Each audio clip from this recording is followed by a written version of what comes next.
Bismillahirrahmanirrahim. Class 5th. Today we are starting our chapter number 4 about other living things.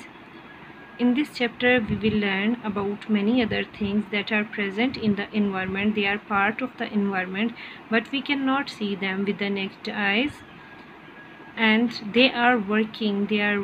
Some of them are good for us and some of them are not good for us, and let's see which are good for us and how we can get benefit from these things.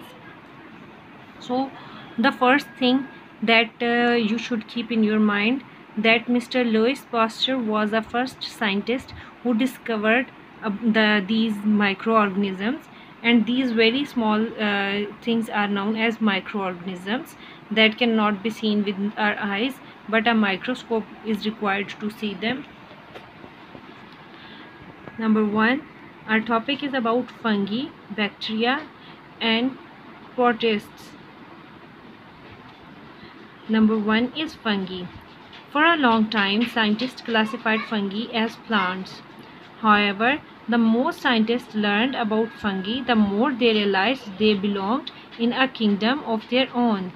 Here are the main differences. In plants have in first time the scientists thought that fungi is also a part of plant, but fungi is not a plant, it's an other. But later on scientists discovered that fungi is another thing and plants are other things. So here is a comparison between plants and fungi. Plants have stems, leaves and roots, but fungi do not have stems, leaves and roots. Plants have some flowers, but fungi have not flowers. Plants are able to produce their own food, but fungi are not able to produce their own food. So these two things are different. Fungi is another thing. These are this belongs to microorganism. It has its own kingdom. It has its own family. But plants are the other things. So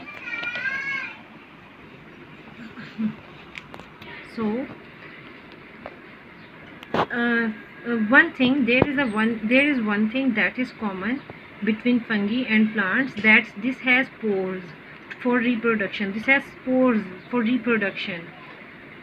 Because the fungi are unable to make their own food, fungi have to find their food. They have to find their food for their growth.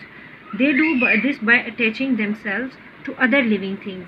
Fungi get their food from the living things and they stuck off with the living things. Some fungi attach themselves to animals, including human beings. If you do not wash properly and find that your body becomes itchy, it may be because the fungus is growing on you.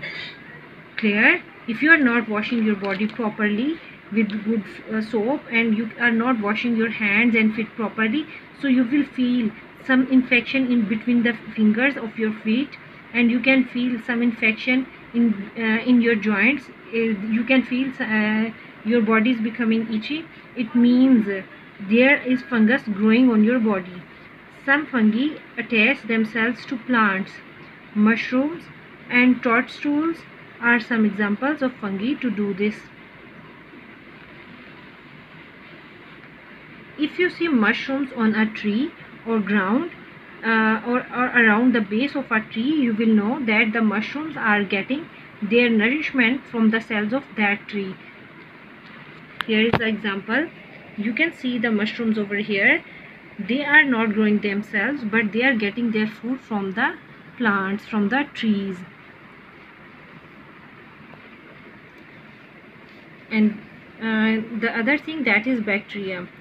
Bacteria are everywhere that you can't see them. Bacteria are microscopic life forms that live on and in their living things. Microscopic means that they are so small that they cannot be seen without a microscope. Bacteria are the simplest form of living things. They only have one cell. How many cells does bacteria have? Only one cell. In comparison, a human is made up of trillions of cells. Human beings are made up of trillions, millions, billions and then trillions of cells, but The very simple thing about bacteria is that is made up of only one cell. The role of bacteria is to act as decomposer. Do you know what is meant by decomposing? Decomposers are the, you can say, such animals that decomposes the living or non-living things, that work to break out those things to make them to make them a part of the soil. They break down the chemical elements inside the other organisms. Germs are also called bacteria. There are different types of bacteria. Some are good and some are not good, but they cannot be seen without microscope. Now the other thing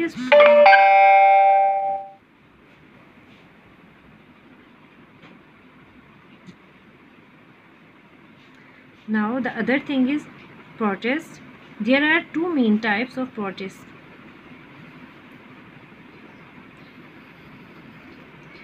One is protozoa and the second one is algae. Like bacteria, protozoa are microscopic single cell organisms. Protozoa are single cell organisms.